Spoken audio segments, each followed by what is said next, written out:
আসসালামু আলাইকুম। স্বাগত জানাচ্ছি বিডিটিউবের আজকের আয়োজনে। পুরো ভিডিও জুড়ে আপনাদের সাথে আছি আমি হাসানুল ইসলাম। বাংলাদেশের চুপ থাকাকে দুর্বলতা ভেবে বসেছে মিয়ানমার জান্তা সরকার। মিয়ানমারের একের পর এক যুদ্ধের উস্কানির মাঝেও বাংলাদেশ মাথা ঠান্ডা রেখেছে, এড়িয়ে গিয়েছে যুদ্ধ। তবে মিয়ানমারের মনে হয় বাংলাদেশের সাথে যুদ্ধ করার শখ পেয়ে বসেছে। এতদিন দূর থেকে বাংলাদেশকে যুদ্ধের উস্কানি দিয়ে এসেছে মিয়ানমার জান্তা। তবে এবার বঙ্গোপসাগরে যা করছে তা সরাসরি যুদ্ধের উস্কানি। গুলি ছোড়ার পর এবার সেন্ট মার্টিনের নিকটে 3টি যুদ্ধজাহাজ পাঠিয়েছে বার্মিজ জান্তা সরকার। বাংলাদেশের সেন্ট মার্টিনের নিরাপত্তাকে সরাসরি চ্যালেঞ্জ করে এবার বঙ্গোপসাগরে নিজেদের সেরা 3 যুদ্ধজাহাজ নামিয়েছে তারা। দাঁতভাঙ্গা জবাব দিতে প্রস্তুত বাংলাদেশের নৌবাহিনীও। কেন মিয়ানমারের 3 যুদ্ধজাহাজকে বাংলাদেশের জন্য সরাসরি যুদ্ধের চ্যালেঞ্জ হিসেবে দেখা হচ্ছে? আমরা কি আমাদের সেন্ট মার্টিনকে চিরতরে হারাতে যাচ্ছি? বিস্তারিত থাকছে বিডিটিউবের আজকের এই ভিডিওতে। বাংলাদেশ আগ বাড়িয়ে যুদ্ধ করতে চায় না, তবে কেউ গায়ে এসে পড়লে বাংলাদেশ ছেড়ে কথা বলবে না।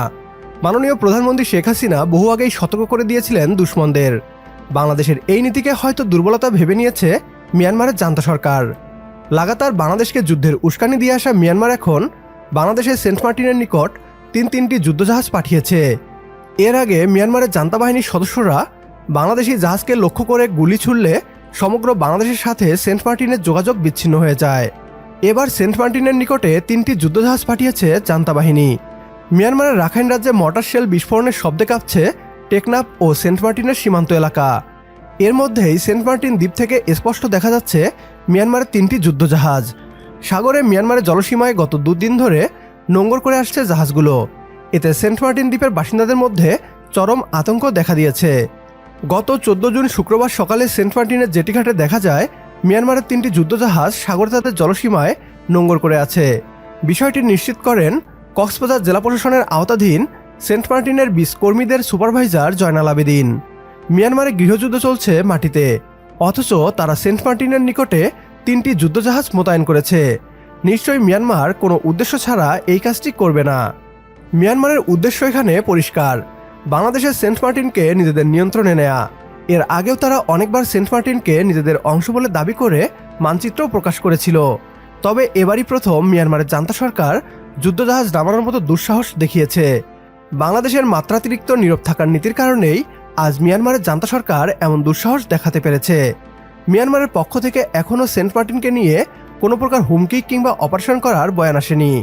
তবে মিয়ানমার জান্তা কেন তাদের নৌবাহিনীকে সেন্ট মার্টিনের নিকট এনে মোতায়েন করেছে তা নিশ্চয়ই সবাই উপলব্ধি করতে পারছেন। গত কয়েক বছর ধরেই যুদ্ধ করার জন্য উস্কানি দিয়ে আসছিল মিয়ানমার। তবে এটিই বোধ হয় বাংলাদেশের বিরুদ্ধে তাদের সবচেয়ে বড় সিদ্ধান্ত।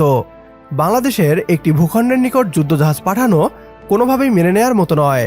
ফলে সোশ্যাল মিডিয়ায় সাধারণ মানুষের মনে আশঙ্কা তৈরি হয়েছে, আমরা কি আমাদের একমাত্র প্রবাল দ্বীপকে হারাতে বসেছি? উত্তর হচ্ছে না। বাংলাদেশও দাঁতভাঙ্গা জবাব দিতে প্রস্তুত। নবনিযুক্ত বিমান বাহিনীর প্রধান এয়ার মার্শাল হাসান মাহমুদ খান বলেছেন, আমাদের প্রধানমন্ত্রী সবসময় বলেন আমরা কারোর সাথে শত্রুতা করতে চাই না। যদি কখনো কেউ আমাদের আক্রমণ করার চেষ্টা করে সেক্ষেত্রে আমরা দাঁতভাঙ্গা জবাব দেওয়ার জন্য প্রস্তুত আছি। পরিষ্কারভাবেই এখানে মিয়ানমারের জান্তা সরকারকেই বলা হচ্ছে।